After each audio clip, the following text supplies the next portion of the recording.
अस्सलाम वालेकुम, मैं हूं डॉक्टर इरफान अहमद। आप सबको खुश आमदीद। इस वीडियो में मेरे साथ है मोहसन। इनकी 24 साल उम्र है। कमर की शदीद दर्द के साथ आए हैं। 6 हफ्ते हो गए हैं, मुख्तलिफ डॉक्टर्स के पास जा चुके हैं, आर्थोपेडिक सर्जन के पास जा चुके हैं, दम दरूद करा चुके हैं, लेकिन मसले का हल नहीं निकल रहा। बहुत सारे ब्लड टेस्ट भी करवा चुके हैं, ब्लड टेस्ट भी क्लियर आ रहे हैं। आइए हमारे पास आए हैं क्योंकि हमारे YouTube चैनल के ऊपर उन्होंने बहुत सारी हमारी बैक से रिलेटेड वीडियोस देखी हैं। वो इस उम्मीद के साथ हमारे पास आए हैं कि कोई हम उसका बेहतर इलाज कर सकें। ये दिन रखिए कि इलाज तभी बेहतर होता है जब उसका डायग्नोसिस बेहतर तरीके से किया जा सके। तो सबसे पहले हमारी ये कोशिश होगी कि हम मोहसन की स्टोरी सुने और फिर समझने की कोशिश करें कि जो मोहसन का मसला है कमर दर्द का, वो किस वजह से आ रहा है और आया हमें किसी इसको और फिजिशियन की तरफ, किसी रोमाटोलॉजिस्ट की तरफ, किसी आर्थोपेडिक सर्जन की तरफ रेफर करने की ज़रूरत है कि नहीं। आप वीडियो के एंड तक देखें तो आपको ये समझ आएगी जब भी कोई कमर दर्द का मरीज़ आए तो उसको किस तरह से डील करना चाहिए, उसको कौन सी वर्जिशें बतानी चाहिए, उसे क्या मेडिकल ट्रीटमेंट है। इन तमाम सवालों का जवाब इस वीडियो के अंदर है। तो सबसे पहले हम मोहसन से पूछते हैं। मोहसन, आप हमें बताइए कि किस तरह से आपकी दर्द हुई थी। जी डॉक्टर साहब, मैं एक माह हो गया है जी। तो एक माह के अंदर मुझे हल्की सी पेन स्टार्ट हुई है। ठीक है। तो वो पेन स्टार्ट हुई है तो वो बढ़ते बढ़ते इतनी बढ़ गई है कि इतनी सवेर हो गई है कि मुझसे बैठना, लेटना, चलना मुहाल हो गया है। ठीक है। तो मेरी कमर स्टिफ हो जाती है। ठीक है। कभी रिलीज़ हो जाती है, कभी स्टिफ हो जाती है। तो चलने में बहुत दुश्वारी है। रात की नींद के क्या हालात हैं? रात को मैं 1 घंटा सोता हूँ, 1 घंटा बैठता हूँ, फिर लेट गया, नींद आ गई, सो गया, फिर उठ के बैठ गया। सारी रात इसी तरह मेरी गुजरती है। करवट लेने में क्या हालात होते हैं आपको? करवट लेने में बहुत दुश्वारी है। ठीक है। बहुत मसला है। लेटता हूँ, करवट लेता हूँ तो वो बैक वो स्टिफ हो जाती है। ठीक है। मोहसन, में ये बताओ कि कमर के किस हिस्से में आपको ज़्यादा दर्द महसूस होती है? डॉक्टर साहब, मुझे जो है लो बैक पेन है। अच्छा। नीचे है जो L5-4 जो हैं मोरे हैं और उसमें बहुत ज़्यादा स्टिफनेस है, बहुत ज़्यादा अकड़े हुए हैं। अच्छा, ये तो रखिए कि यूं ही मोहसन हमारे पास चल के आए थे तो जो इनके चलने का अंदाज़ है, आप उस वीडियो को यहाँ देखेंगे तो वो बड़ी मुश्किल से चल रहे थे। तो हमारा जो सबसे पहला क्लू होता है जब मरीज़ हमारे पास चल के आता है तो हमें अंदाज़ा हो जाता है यार ये कौन सी पेन है, कमर दर्द का कौन सा मसला हो सकता है जिसको हम देखते हैं।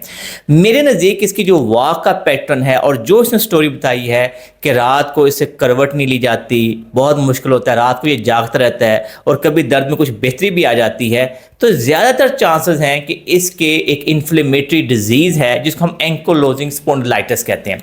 ये जो एंकोलोजिंग स्पॉन्डिलाइटिस होती है एक ऐसी डिजीज़ होती है जो एक ऑटो इम्यून डिजीज़ है। मेरी मतलब मैं ये बता रहा हूँ जो इसकी स्टोरी है और जो चलने का अंदाज है उससे है। आगे हम अभी फर्दर इसकी मूवमेंट्स को चेक करेंगे ताकि आप लोगों को बेहतर समझ आ सके। तो स्टोरी बस ये रहता है, इसको हमने डिफरेंशियल डायग्नोसिस करना होता है। कोई चोट तो नहीं लग गई, कोई डिस्क प्रोलैप्स तो नहीं हो गया। ज़ाहिरन मुझे इसकी स्टोरी से ऐसी कोई चीज़ नज़र नहीं आती। अब हम वीडियो के नेक्स्ट पार्ट तरफ चलते हैं। यहाँ पर हम इसकी मूवमेंट्स को चेक करते हैं और उससे अंदाज़ा लगाने की कोशिश करते हैं कि इसको कौन सा मसला है। आइए वीडियो के नेक्स्ट पार्ट की तरफ। मोहसन, हमें प्लीज़ लेट के दिखाइएगा प्लीज़। तो आप ये देखेंगे कि जब कोई पेशेंट इतनी तकलीफ में लेटता है उसके चेहरे की भी काफ़ी हालत चेंज हो रही होती है और फिर वो बड़ा स्लो लेट रहा है। ठीक है ना। तो इसका मतलब ये है कि उसकी जो हिप की रीजन है वो काफ़ी टाइट है, काफ़ी स्टिफ है। ठीक है। अच्छा मोहसन, हमें प्लीज़ अपनी टांग को बेंड करके दिखाओ प्लीज़। एक टांग को मोड़ो। मोड़ने में क्या हालात हैं? मोड़ने में ईजी है। ईजी है। सीधा कर दें, शाबाश। मोहसन, इस टांग को सीधा ऊपर उठाओ प्लीज़। उठाओ। हाँ, कहाँ पे दर्द है टांग उठाने में? ये जो हिप में, यहाँ पे साइड पे पेन है। ठीक है। मोहसन, दूसरी टांग को उठाओ। अब कहाँ पे दर्द है? ये भी हिप में। ठीक है, शाबाश। मोहसन, थोड़ा साइड पे करवट ले सकते हो आप? जी। ठीक है, लो मेरी तरफ करवट लो। अभी देखिए जब करवट लेता है तो पेशेंट काफ़ी सोचता है, काफ़ी टाइम लेता है और इसमें दर्द बढ़ जाती है। मोहसन, जरा हाथ लगा के दिखाओ बेटा कहाँ पे दर्द है अब आपको। ये देखिए। ठीक है। तो जो मोहसन अपनी दर्द की बात कर रहा है तो आप जरा वीडियो का जो देख रहे हैं तो यहाँ पे एक तस्वीर देखेंगे तो यहाँ पे बताया हुआ कि एसआई जॉइंट है। ये बेसिकली ना एसआई जॉइंट की रीजन है, ये साथ हमारी एंड पे सैक्रम होती है, साइड पे एसआई जॉइंट बनता है। तो ये बहुत ज़्यादा जो दर्द है वो इसको इस रीजन के अंदर है बहुत ज़्यादा, तो ये दोनों साइडों पे दर्द है। ये जब देखिए तो नॉर्मली जो एंकोलोजिंग स्पॉन्डिलाइटिस डिजीज होती है, इन्फ्लेमेटरी डिजीज, उसके अंदर अक्सर देखा गया है जब वो स्टार्ट लेती है, इनिशियल स्टार्ट लेती है, तो उसके अंदर दोनों साइडों के ऊपर ये प्रॉब्लम आता है कि बंदे के लिए करवट लेना मुश्किल होता है और दोनों साइडों का सैक्रोइलियाइटिस हो जाता है। तो मेरे नज़दीक सबसे बेहतर ऑप्शन ये होगा कि हम ऐसे पेशेंट को किसी अच्छे रूमाटोलॉजिस्ट तरफ भेजें ताकि वो एक डिफरेंशियल डायग्नोसिस बना सके कि ये जो इन्फ्लेमेशन है वो किस वजह से डेवलप हुई है, जो मोर लाइकली एंकोलोजिंग स्पॉन्डिलाइटिस की वजह से। ये जो एंकोलोजिंग स्पॉन्डिलाइटिस है उसका डायग्नोसिस बनाने के लिए कुछ बेसिक टेस्ट किए जाते हैं, जैसे सीबीसी है, ईएसआर है, सीआरपी, वो इसके क्लियर है। अच्छा, इसका जब हमने एक्सरे देखा है जो कि आप इस साइड पे देखेंगे तो वहां पे जो इसका एसआई जॉइंट है बेसिकली वहां पे थोड़ी सी चेंजेस नजर आ रही हैं, जो कि मैंने इसको स्टडी किया तो मुझे लगा ये डाउट बनता नजर आता था यार, ये जो जितनी तकलीफ के साथ है और जिस तरह के इसके सिम्टम्स हैं, यंग बच्चा है अभी 20-24 साल का है, तो वहां पे मुझे कुछ चेंजेस नजर आए। तो मैं as a physiotherapist side by side के अच्छे रूमाटोलॉजिस्ट का ओपिनियन लूंगा और इसको पूरा ट्रीटमेंट गाइड करूंगा कि एंकोलोजिंग स्पॉन्डिलाइटिस को किस तरह से ट्रीट किया जाता है। तो आइए वीडियो के नेक्स्ट पार्ट तक चलते हैं। यहां पे मैं इसको कुछ गाइडलाइन दूंगा, कुछ टिप्स दूंगा ताकि ये इसको अपने बेहतर तरीके से डील कर सके।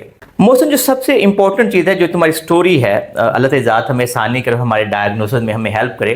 मुझे ज़ाहिरन ये लगता है कि ये एंकोलोजिंग स्पॉन्डिलाइटिस है। एंकोलोजिंग स्पॉन्डिलाइटिस मीन कि हमारे जो हिप जॉइंट के सराउंडिंग जो जॉइंट है वहाँ पे इन्फ्लेमेशन हो जाती है। इसीलिए सबसे बड़ा इसका टेस्ट जो होता है, करवट लेना बहुत मुश्किल होता है। पहला टेस्ट यही है जो कि ज़ाहिरन हमारा बड़ा पॉजिटिव है। और दूसरा इसके अंदर क्या होता है, कोई भी थोड़ी सी इन्फ्लेमेशन कम होती है तो हम बेहतर फील करते हैं, और जब इन्फ्लेमेशन बढ़ती है तो हमें मसला भी ज़्यादा आ जाता है। तो इसलिए सबसे पहले तो हमें ये समझना कि ये लाइफ लॉन्ग डिजीज़ होती है यूजुअली एंकोलोजिंग स्पॉन्डिलाइटिस।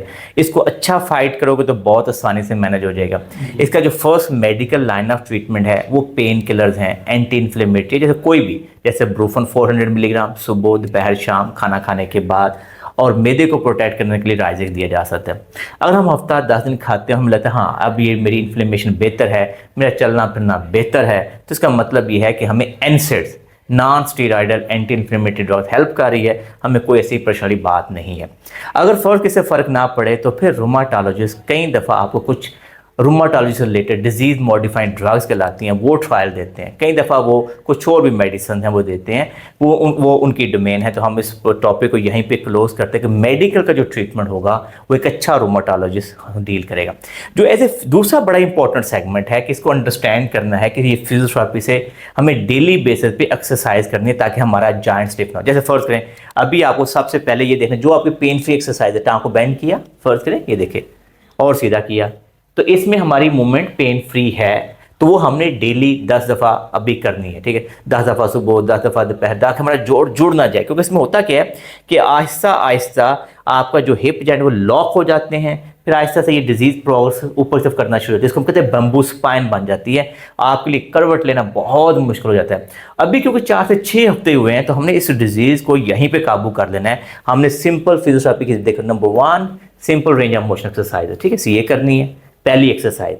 दूसरी एक्सरसाइज, दोनों टांगे बेंड की, हमने बेंड की, शाबाश, इसको भी बेंड कर लो और आराम से दोनों टांगे हल्की सी खोलो ऐसे, ठीक है, और फिर बंद करो ताकि वो जॉइंट खुले और बंद हो, ताकि वो स्टिफ ना हो जाए।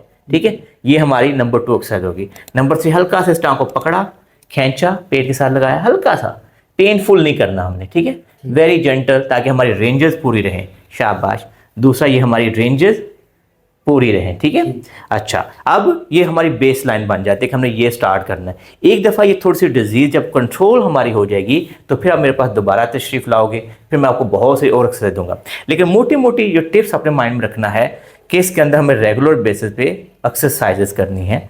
नंबर 2, हमें रेगुलर बेसिस पे जहाँ मौका मिलेगा हमने स्विमिंग करनी है, हमें रेगुलर बेसिस पे साइकिलिंग करनी है, हमें रेगुलर बेसिस पे जब डिजीज़ का हमारा कंट्रोल अच्छा होगा तो हमने मसल को स्ट्रांग करना है, और हमने रूमाटोलॉजिस्ट से राब्ते में रहना है। इंशाल्लाह ये डिजीज़ इतनी ख़तरनाक नहीं है अगर हम शुरू से इसको पकड़ लें और शुरू से इसको ट्रीट कर लें। ठीक है, तो मैं उम्मीद है कि तुम उसको अच्छे तरीके से फॉलो करोगे। ठीक है, तो नाज़रीन, आपने ये देखा कि किस तरह से हमने एंकोलोजिंग स्पॉन्डिलाइटिस के बारे में इसको डायग्नोसिस बनाया, किस तरह से उसको गाइडलाइन दी। ये ध्यान में कि हम इस बात को हरगिज़ क्लेम नहीं करते कि हर बीमारी का इलाज हमारे पास है, लेकिन हम अपने पेशेंट के साथ सिंसियरिटी शो ज़रूर करते हैं। हम उसके लिए बेहतर गाइडलाइन, बेहतर टेस्ट, बेहतर अच्छा फिजिशियन ढूंढने की कोशिश करते हैं। मैं उम्मीद करता हूं अगर आप लोगों को बैक पेन का मसला है तो इसको इग्नोर ना करें, खासकर ऐसी सिम्टम जिसके अंदर आपको बेहतरी नजर ना आ रही हो, आपको लगे मेरी रात की नींदें खराब हो रही, मेरा चलना उठना बैठना हर चीज में पेन है, तो इसका मतलब यह है कि हो सकता है कोई मेडिकल इशू है, जिसके लिए अर्लीस्ट पॉसिबल किसी अच्छे फिजियोथेरेपिस्ट के पास जाके अपने जो मसला है उसकी तशखीस करें ताकि आप बेहतर तरीके से ट्रीट कर सकें। मैं उम्मीद करता हूं कि आपको बैक पेन के ऊपर आपको ये हमारी वीडियो पसंद आई होगी। और आपको ये वीडियो पसंद आई है तो इसको लाइक और शेयर कीजिए, हमारे चैनल को सब्सक्राइब कीजिए और बेल आइकन को जरूर क्लिक कीजिए ताकि आपको हमारी नई वीडियोस के बारे में आगाही हो। अल्लाह हम सबका हामी नासर हो। अल्लाह हाफिज़।